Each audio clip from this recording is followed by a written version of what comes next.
मैनपुरी में हुई डिम्पल की सबसे बड़ी जीत तो केशव प्रसाद मौर्य को लेना पड़ा यूटर्न, अपनी कही बात से हटे पीछे। यूपी के लोगों ने घेर लिया तो ट्वीट डिलीट कर भागे डिप्टी सीएम, विरोधी बोले थूक कर चाटने की आदत हो गई है क्या। डिप्टी सीएम ने कहा था कि यूपी में उपचुनाव के नतीजे भविष्य का संकेत होंगे, अब जब नतीजे आए तो भविष्य की बात भूल गए।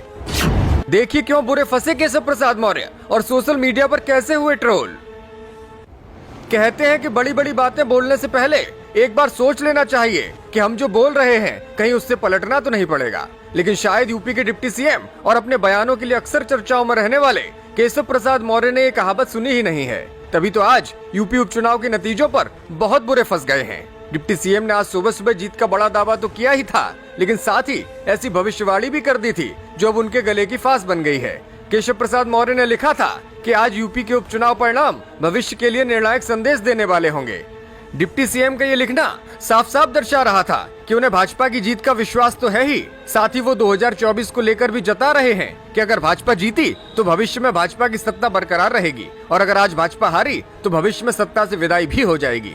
डिप्टी सीएम कहते कहते इतना बड़ा दावा कर तो बैठे, लेकिन भूल गए कि मैनपुरी में जीत का सपना कितना मुश्किल है। जैसे ही इधर मैनपुरी में डिम्पल यादव को विजयी बढ़त मिली, उधर केशव प्रसाद मौर्य की धड़कनें बढ़ने लगी।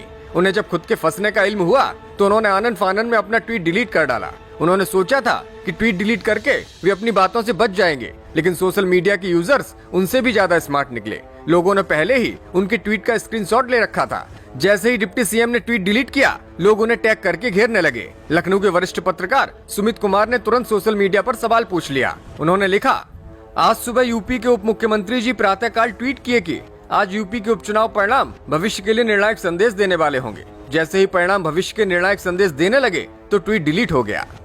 डिप्टी सीएम केशव प्रसाद मौर्य के लिए परेशानी यहीं खत्म नहीं हुई। उन्होंने ट्वीट कर लिखा था कि हिमाचल प्रदेश 2022 में बदलेगा रिवाज, फिर खिलेगा कमल, फिर भाजपा राज। अब इस पर भी लोग उन्हें घेरने लगे क्योंकि हिमाचल में भाजपा के हाथों से सत्ता खिसक गई है। लोग डिप्टी सीएम से पूछ रहे हैं कि आप अपनी ही पार्टी के लिए जब जब अच्छा लिखते हैं तभी तभी उसका उल्टा क्यों हो जाता है। पहले सिराथू में आप खुद हार गए और अब जब भी भविष्यवाणी करते हैं आपकी पार्टी भी हार जाती है। ब्यूरो रिपोर्ट, मीडिया हलचल।